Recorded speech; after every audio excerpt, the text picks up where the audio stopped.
Welcome fellow student of the canon to the Academy of Magic, and your doorway to more enjoyment when using all arts, may they be arcane, divine, occult or primal. My name is Model 42 and today I want to talk about the cantrip spell, Sigil, since I have the feeling it is underused and overlooked, but one of the best tools at your disposal.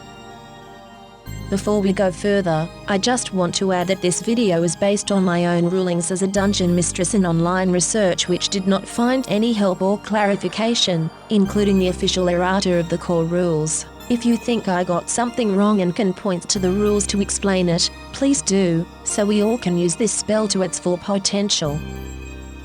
Sigil is a cantrip that is available to all schools of magic and has the cantrip and transmutation tray. Since it is a cantrip, it will be automatically heightened to half U level, rounded up, so it will be a level 2 spell once you hit character level 3, a level 3 spell once you reach character level 5, and so on. It will not use spell slots and can be used as often as you like each day as long as you have prepared it during your daily preparations. It needs 2 caster spell actions, one with verbal and one with somatic components, and you need to be able to touch one creature or one object. You place a unique sigil onto the target which is completely harmless, is about 1 square inch, or 6.5 square centimeters, in size, and you can make it visible, so everybody can see it, or invisible, so you need magic to see or feel it. By touching the symbol you can switch between those states. It will stay on an object indefinitely or 1 week on a creature, which is increased in duration on spell level 3, 5, and 7, or until it is scrubbed or scraped off, which takes at least 5 minutes.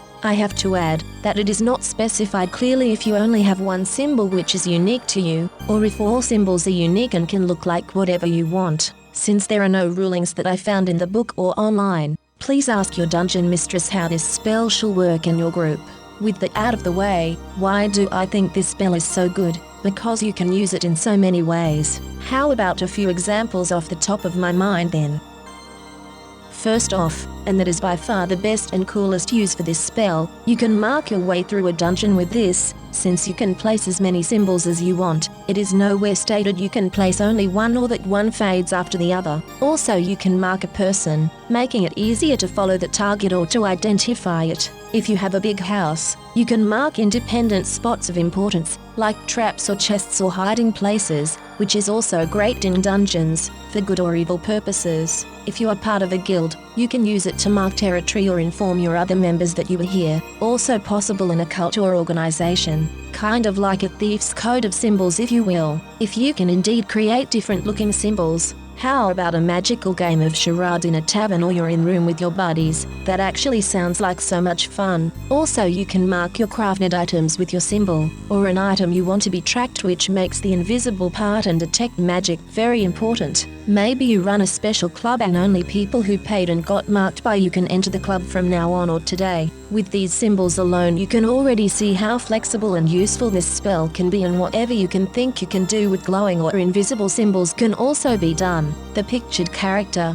Tara Lion Bloom, which you can find on my channel, uses it to orientate herself in the woods around her villages, since you can theoretically mark north on trees with that spell, once you know where north is. Since I began creating characters for this channel, I more and more made this spell an auto-include for most of my characters that travel around in any way.